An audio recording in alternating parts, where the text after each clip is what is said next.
Gue Fahmi Mortus. Saksikan gue di Cerita Margo 331.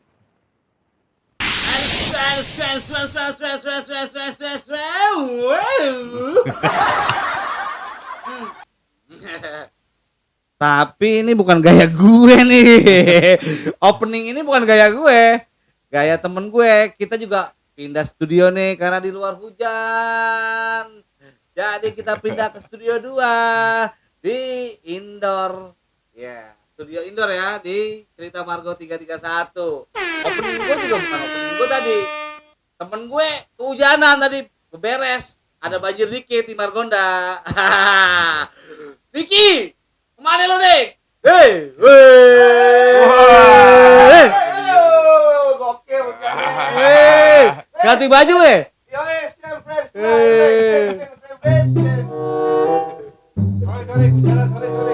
Gokil, basah pada gua juga, Bos. Iya. Pada basah baju. Tadi opening lu gua pakai tuh. Ayo, saya dong, Bres. Iya. Aduh, untuk gua stok baju diangkut tadi. Deketin sama Mik. Iya. Congor lau. Kita ngelanjutin yang tadi kehujanan tuh di depan tuh. Sorry pemirsa, di depan hujan-hujan nakal gitu. Makanya Makanya mau nggak mau kita harus pindah studio 2 nih di indoor. iya. Di studio 3 juga ada belakang, tapi dapur. Hebat juga ya podcast ini hebat juga ya. Ada 2 studio ya. Yoi. Tiga. Ada 3. Dapur belakangnya. Hei, ada siapa? Sama Fahmi Mortus. Hei. Wah. Nik, kita harus nge-growl nih. Sekali lagi nge-growl nih. Nge-growl dong, Om. Kalau aku mau minum dulu aus. Iya. Terus kehujanan biar anget-anget dikit ya. Iya. Ya, dari Om Bay. Karena badan. karena pada hari ini yang datang adalah salah satu pencetus skena Underground. di Indonesia. Fahmi Mortus. Om, sehat Om. Sehat. Alright. Nah, yang penting itu dulu sehat ya. Yoi. Karena kita ada di meja bundar nih. Ya. KMB. Iya. Yang kotak ada? Kotak. Yang kotak ada. Komuknya Niki. Ya. Ini KMB nih, kompresi meja berantakan. Ya. Tadi di luar karena hujan ya, kita pindah ke dalam. Kita ke dalam nih, biar aman. Gua seneng banget Om kedatangan lu kemari karena mau cerita-cerita tentang bagaimana skena metal di Indonesia. Karena lu Metal atau underground ya? underground. Underground. Salah satunya metal nanti ke situ ya. Khususnya di Underground. Jakarta ya, ini di Jakarta. Jakarta tadi pada akhirnya nanti ke Indonesia. Ini menjalar ke semuanya. Menjalar, virusnya menjalar. Karena beliau ini adalah pelaku dan peristiwa underground, skena underground ya. Ya, di Indonesia. Lu boleh ceritain Om, gimana tuh awal-awal underground lu perkenalkan bersama teman-teman yang lain ya maksudnya ya. Lu tidak akan melupakan itu pastinya. Oke. Tapi awalnya sebenarnya bukan gue memperkenalkan kalau di underground ya. Ya. Jadi dulu kita banyak teman-teman musisi yang nongkrongnya di Blok M pada saat itu. Blok M ya. Blok M Tasla ya. Dari situ mulai kita belum tahu yang bahasa underground. Awalnya itu. Belum tahu ya. Belum tahu. Underground itu kan pergerakan. Oh, movement. Bukan genre atau bukan. Ya, movement Ada ya. juga beberapa komunitas yang bilang underground tuh genre, enggak. Bukan ya. Bukan. Bawah tanah ya. Itu pergerakan. Jadi kita teman-teman yang punya band gitu, yang punya karya, bagaimana bisa mempublish karyanya itu dengan cara kalau bahasanya itu indie label ya. Ya. Malah ada yang Independen ya. malah ada yang cuma dia rekam di studio Langsung jadi ya? satu album itu yang dijual di Karena pada waktu kopi. itu zaman kaset ya. Direkam live lagi main di studio. Iya, live itu di lagi. studio, malah sampai ada yang seperti itu. Nah, itulah pergerakan underground dimulai dari situ di Indonesia ya, Ya, di Indonesia. movement Mungkin itu ya, movementnya movement. seperti itu gitu. Itu tahun berapa Om?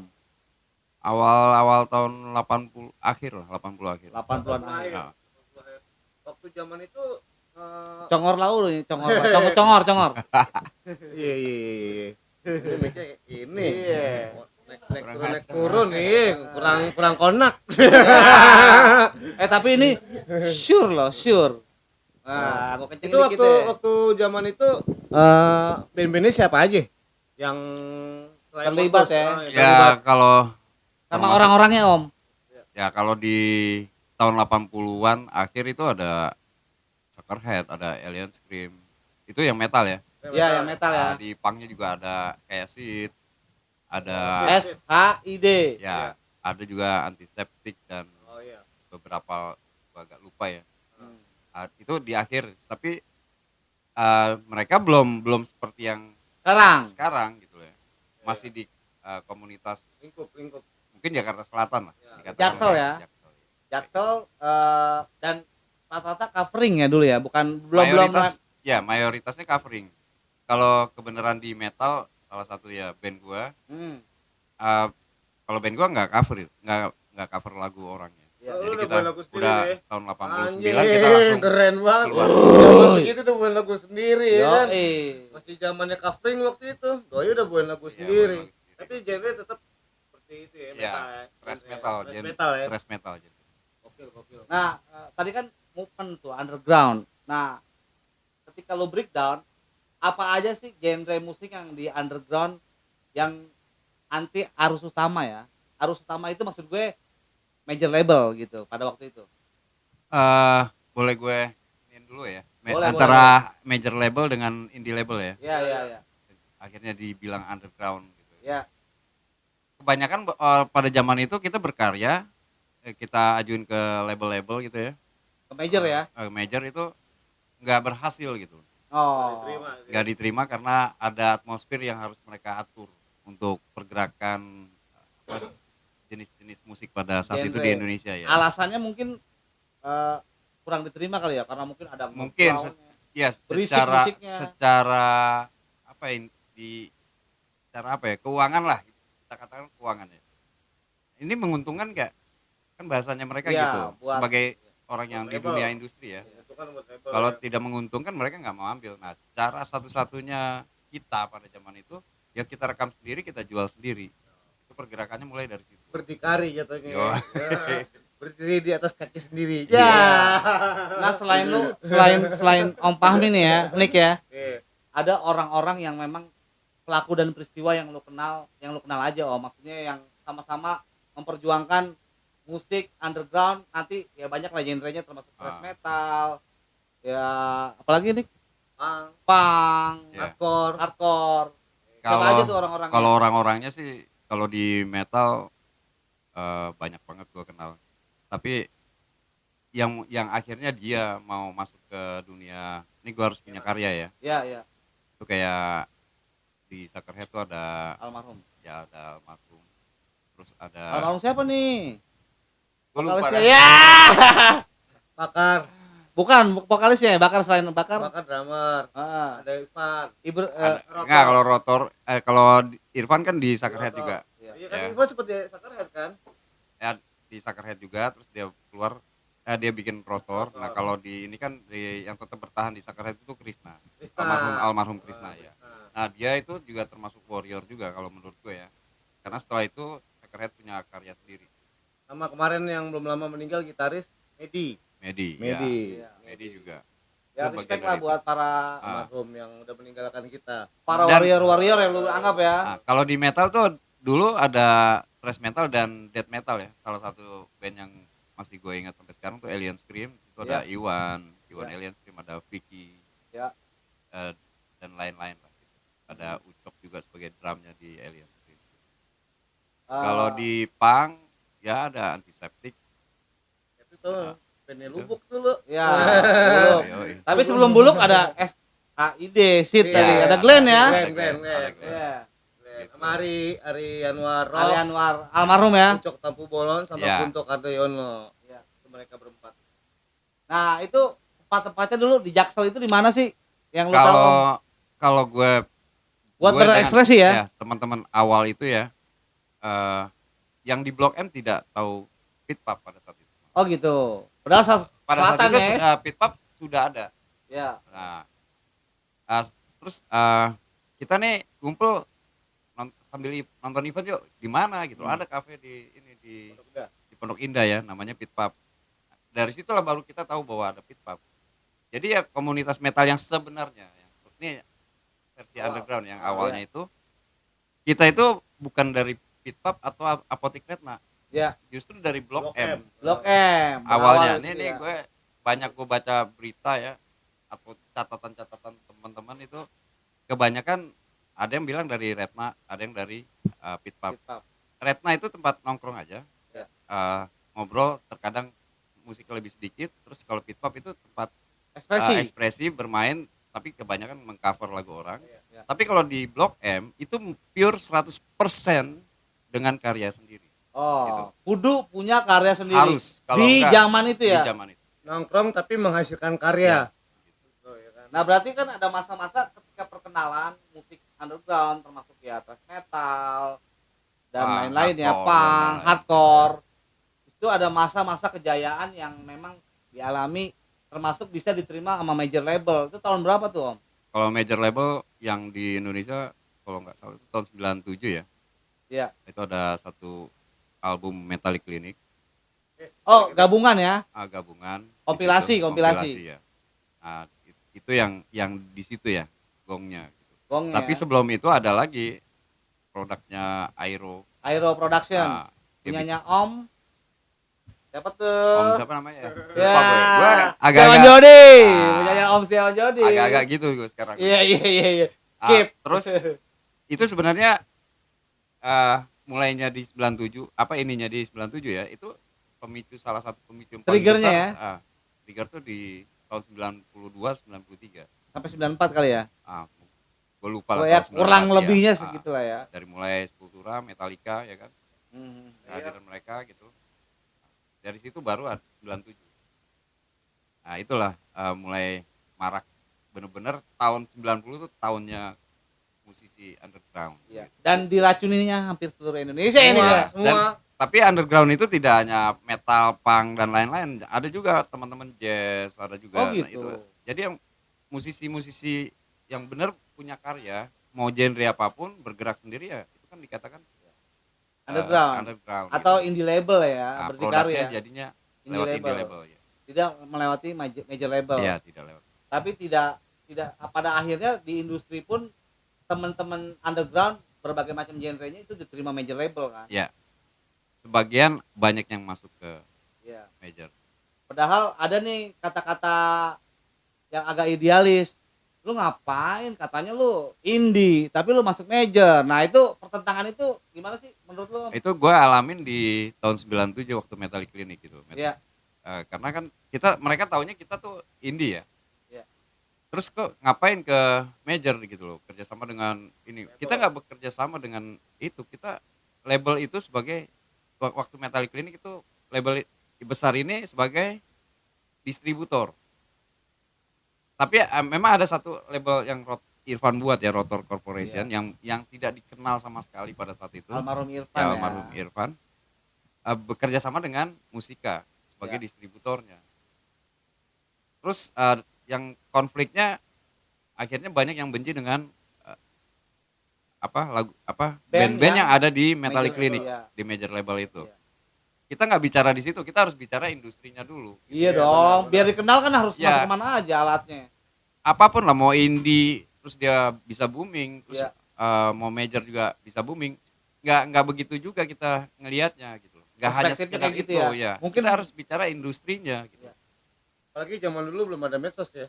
Belum ada medsos lah. Belum Lu ada. kalau mau tahu sesuatu lu beli majalah, Iya. lu beli buku. Bener. Dan industri yang kita bicarakan di sini kan major, indie label itu sama-sama industri. Jadi Yes. harus kita terima, nggak bisa kita, oh enggak, gue indie, nggak bisa. Bisa Gue mengerti major juga. nggak bisa. Nggak so idealis Ah. lah. Gue harus terkenal lewat major, nggak juga, lewat indie juga bisa. Bisa, benar. Kalau dulu oke lah, tapi di Indonesia ya, kalau dulu kita nggak major nggak bisa. Di Iya. luar banyak kok band-band indie yang bisa Ada dikenal, nama, malah internasional, iya. Sampai legend, sampai legend, sampai kayak legend. gitu. Banyak sih, banyak kayak gitu. Banyak sih. John, Ransom, Ya. apa mereka melalui indie, tapi naik. Akhirnya gitu. naik, Akhirnya gitu. naik. Dan Naik pasti atas begini, dasar ini ada manfaat income nih buat Iya. major label. Ya, Manfaat income itu yang dia nggak bisa mainkan. dipungkiri gitu. juga Ah. sih, emang benar. Tarik dulu hati berenak. ya. Jadi Udah gue mulai pengen berat nih ngerokok. Ada Udah mulai serak nih. Om Biar Bay, kacau. thank you Om Bay. Dari Om Bay biar enjoy ya kan. Kayak gitu.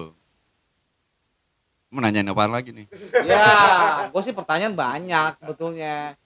Nah, pada waktu itu wadah ekspresi kebanyakan ya teman-teman di underground itu panggung tuh panggung ya, dibanding yang ngetopnya maksud gue yang sampai orang itu terima, masyarakat awam terima konsep underground itu di semua kalangan lebih banyak yang secara undergroundnya apa lebih banyak secara yang majornya Underground ya. Kalau Underground-nya ya. dari sisi mata gue. mengenalkan ke masyarakat gitu. Ya, karena lebih dekat. Terutama gini, kalau di metal ya, kalau hanya melihat terus mendengar belum tentu bisa menikmati. Kalau untuk gitu ya, untuk di metal. Kalau kita bergaul, berteman sama si playernya, baru bisa dia tahu, oh maksud tujuannya lagu ini seperti ini. Cara bermainnya seperti ini. Kalau di metal seperti itu. Kecuali dia di luar metal ya. Karena agak rumit bermain. Apa alat kita mainkan alat musik metal tuh agak rumit gitu. Berat. Hmm. Berat tuh. Iya, nah itu yang Pegel banget. gua salut sih pergerakan movement underground itu sampai remaja-remaja itu Pada zaman itu. pada zaman itu ya. Gua itu pada tahun 90-an yang tadi lu sebutin, gua itu lagi seneng-senengnya Metallica dan Guns N' Roses yang ngetop secara major ya. Tiba-tiba ada musik Kultura, Iya. ada musik Slayer, Anthrax dan lain-lain. Anjir ini musik apaan? Ada yang enak dinyanyiin, ada yang enggak enak didengerin pada waktu itu ya secara awam. Nah, itu akhirnya apa sih harapan teman-teman di underground pada waktu perjuangan itu gitu? Bodoh amat apa gimana gitu? Kalau bodo amat memang kalau kita lihat bodo amat gitu. Iya. Banyak juga teman nggak berpikir harmoninya atau Hmm. apanya di saat berkarya gitu. Yang ada ini gue, Oke. bukan lo mau suka enggak itu urusan lo. Tapi ini gue. Keren, enak udah. Nah, tapi gue juga berpikir gini, musik kalau kita cuma mendengar satu kali nggak bisa kita bilang ini enak. Harus diulang-ulang ya. Harus diulang-ulang karena gue menikmati musik tuh dari mulai kuping gue bisa, oh ini yang namanya musik. Waktu kecil dulu itu kan dari senior kita ya, kakak-kakak kita ya, dia pasang terus zaman dulu di kaset atau di radio Soalnya gitu. kita diracunin juga ya. Akhirnya kita bisa menikmati itu Iya. gitu. Kayak gitu. Negara Jadi, mana sih Om yang jadi spesialis pada waktu itu sebagai acuan atau kiblatnya movement underground itu? kalau di Indonesia Ngelihatnya ke Kayak- negara mana nih waktu itu? kalau pergerakannya nggak melihat dari luar mah. Ya pasti musiknya kalau dari luar dong. Musiknya dari luar, tapi menjalankan komunitas undergroundnya itu tidak dari luar. Sesuai dengan Salah satu contoh ini ya, gue dulu sama teman-teman, salah satu contoh ya, gue mau latihan tuh susah, Ah. nggak punya uang, tapi gue punya band, gitu loh. Ini teman-teman juga pada susah, kantongnya nggak ada isi semua lah. Tobok. Salah satu caranya gimana gitu loh. Nah bandnya lumayan lah, dia punya mungkin 500 fans atau 1000 fans. Akhirnya keputusannya jual stiker. oh Stiker awal. pada saat itu kalau kita cetak mungkin harganya Rp35 atau Rp15 lu satu biji ya. Kalau jumlahnya banyak dengan kertas banyak kita potong-potong dijual Rp350 pada saat itu. Untuk biaya latihan umpamanya 3.000 per jam. Akhirnya dia bisa bayar. Nah, itu kan pergerakan itu kita nggak dapat dari luar. Jatuhnya jual-jual Nah, merchandise jadi gitu ya. terus terjadilah jual merchandise dengan cara di karton dibikin huruf-huruf terus dicemplokin pakai cat. Ya, zaman-zaman pada waktu itu ya. Pada zaman kayak gitu dulu. Kalau sistem yang kalau bahasa underground di luar yang kita dapat info yang nggak seperti perjalanan kita. Kita tuh lebih bukan mainstream, lebih daripada pendekatannya tuh seperti keluarga. Beda di luar, kalau di luar enggak rokok lo, rokok gue. Masih Kalau di istilah lo punya rokok nggak ada di atas meja. Kalau di kita tuh rokok kita masih ada di atas meja. Itu Boleh siapapun itu bisa. secara kultur yang berbeda tapi Nah. secara musik ambilnya tetap dari sono kan. Nah, Awal kalau bicara musikalitas. musikalitasnya bicara genre atau apapun memang dari, kalau kita itu dari Amerika awalnya. Oh. Karena yang masuk-masuk Enggak itu Ameri nih. enggak, maunya sih. Maunya Amerika aja. Yes, Rika kemana ya? Nah, kayak ya Sepultura kan terangkatnya di Amerika kan. Ya dari Brazil walaupun dia Ya walaupun dia dari Brazil. Akhirnya masuk, kasetnya masuk ke kita, ke negara kita bisa nikmatin, terus Metallica juga begitu. Nah, dari situ mulai teman-teman tuh mengulas seperti apa sih musik metal. Ketemulah ada yang death metal itu mulai gotik, mulai doom, mulai segala macam yang gua nggak tahu ya. Itu dapatnya malah dari Eropa dia. Oke. Tapi setelah musik metal itu setelah rame. Oke. Nah, pada perkembangannya nih, bagaimana jati diri musik underground walaupun kita ambil influence dari luar, tapi ada jati diri Indonesia di situ kan mereka. Entah musiknya, entah apanya. Oh, kalau secara musik perjalanan ya, perjalanannya. Awal-awal sih musiknya ya masih dengan cara gaya luar ya. Ya. Tapi kalau di Morkus enggak, karena kita ada irama-irama etnik sebelumnya itu dibuat Oke. tahun 82 sama gitaris Anjay. lagu itu. Tua banget ya. Dan gua belum ketemu sama dia pada saat itu. Nah, Iya, itu iya, kita iya. kita Terus, Om, pakai. ceritanya, Om. Nah, jadi kalau sebagian besar teman-teman ya awalnya standar dengan cara bermain musik metal. Kesini-sininya masuk mulai tahun-tahun 92 terus sampai sekarang itu mulai etnik Indonesia itu lebih banyak. Ya, iya. mungkin bisa dibilang 40%-nya sudah masuk. Oke. Berarti kita ada jati diri Ada jati underground dirinya. yang sesuai dengan budaya Indonesia. Ya, performance. Performance ya. Ya. Tidak hanya cuma pakai baju hitam-hitam di metal underground ya, untuk performance di stage. Malah ada yang pakai kostum pocong lah, segala macam. Aneh-aneh. Pernah lihat kan? Yang menunjukkan jati diri Indonesia lah. Ya, Ya, kayak apapun gitu. itu. Setannya pocong bukan Dracula gitu. Budayanya Ah. apapun itu ya, tapi Iya. Indonesia banget gitu. Indonesia. Kalau band metal favorit lu siapa? Indonesia nih. Enggak, luar negeri lah. Oh, luar negeri. Kalau gue sih dari semua sisi musik ya, Sepultura gue paling suka. Kultura. Kalau lu But, siapa lu? But? Gue kalau metal, Eh. gue lebih ke masuk ke kultura juga sih. Kalau Kalau gua- metal. Kalau gue Judas Priest. Asik juga kan? Ya kan bikin Iya, galau, benar-benar. bikin galau. Judas Priest kan itu genre yang dari rock menuju ke metal ya, metal atau heavy metal gitu ya. Metal. Tapi tetap mbahnya metal Nah, juga. tetap.